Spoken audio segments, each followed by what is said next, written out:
villagers heed the song of the brine maid, and glimmer they seek, as all men may.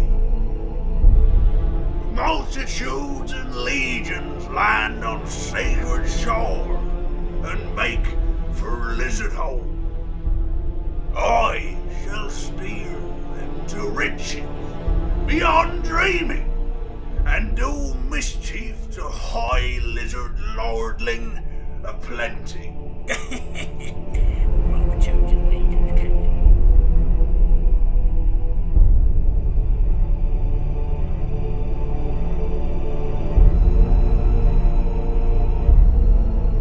The Arch Grand Commodore Luthor Harkon is the mad vampire ruler of the vampire coast of Lustria.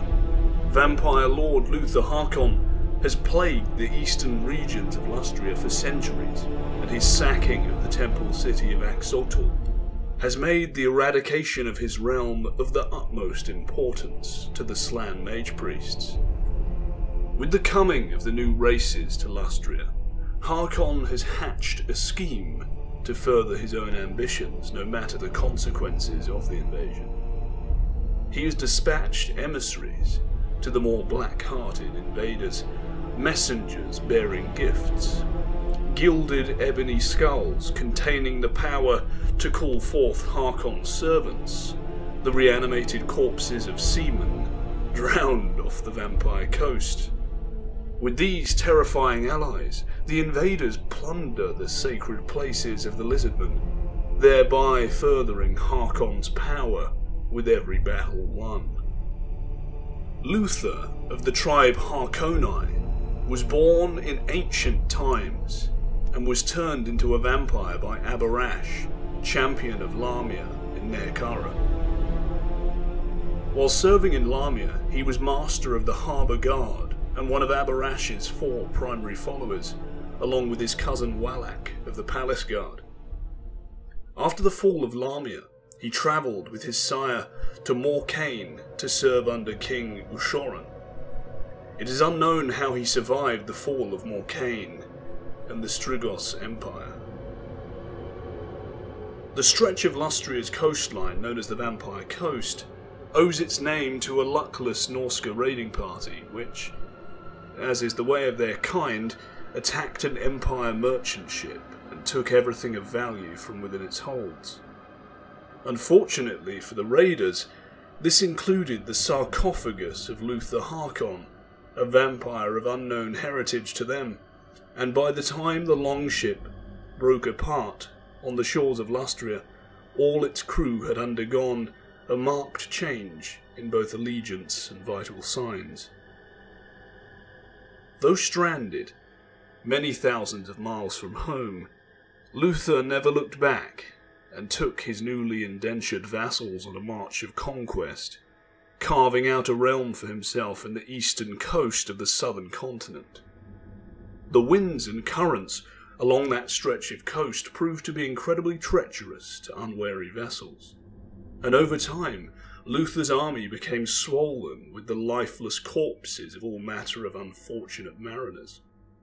Before long, the Vampire Coast had its own pirate fleet, crewed by the dead and the damned.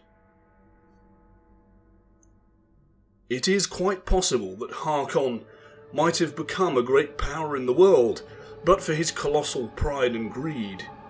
Determined to augment his magical abilities, Luthor took an expedition to the ruined city of Hotl, hoping to find some secret that would increase his might. It was on the 3rd week of his excavations that his servants uncovered an undisturbed chamber sealed tight with ancient and powerful glyphs. Convinced that his vault concealed great secrets from him, Luthor commanded his servants to break down the door, yet the power of the glyphs thwarted him. Each time Luthor's zombies assailed the portal, the witchfires in their eyes dimmed and extinguished as the magic that animated them was drained away by the glyphs. Enraged, Luthor assailed the vault with his own dark magic, but the seals had been placed to defeat greater sorcerers than he, and faced with a direct assault, responded in kind. As the chamber began to collapse around him, Harkon found that he could not break the magical conduit between himself and the glyphs. Worse, he realized they were not just draining his magical energies, but his very life force also. With supreme effort, Harkon managed to break free from the glyphs and staggered outside, just before the passageway collapsed and the vault was swallowed once more. But the magical backlash shattered his mind and severed his connection to the winds of magic. Now Luthor teeters on the brink of sanity. His personality fractured into a dozen different facets which battle for dominance within his mind. In the years since, the only common goal that Hathor's various personalities have been able to work towards is that of finding a cure for his condition. To this end, he has bent his obsessions to seizing Slan artifacts, hoping their power can heal his damaged psyche.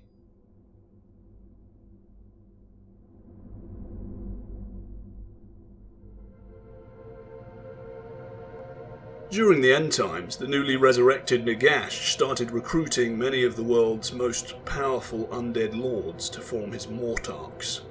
Harkon joined mostly out of boredom and became the Mortarch of the Abyss. To this end, he played a vital role in the invasion of Nehekara, leading his armada up the River Mortis to fight the fabled navy of Zandri, one of the most powerful seagoing forces in the world. In a battle lasting days, Harkon eventually defeated the Zandri navy, leading his forces up the river to join the invasion force of Manfred von Karstein. Despite indulging in further unnecessary looting of Nehekaran tombs than he needed to, the combined army fought its way through Nehekara, eventually arriving at the epic battle of Khemri, where the forces of Nagash destroyed the united forces of Setra the Imperishable. After this, Harkon becomes one of the less useful Mortarchs, but stayed loyal to Nagash, unlike many of the others.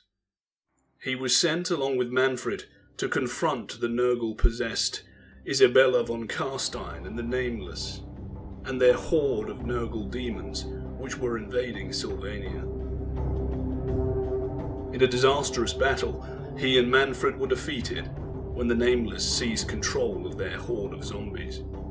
They were forced to flee to a nearby inn called the Dead and Buried, where they were joined by Vlad von Karstein and a small number of other powerful vampires. Again, the forces of Nurgle attacked, and the vampires were slowly overwhelmed.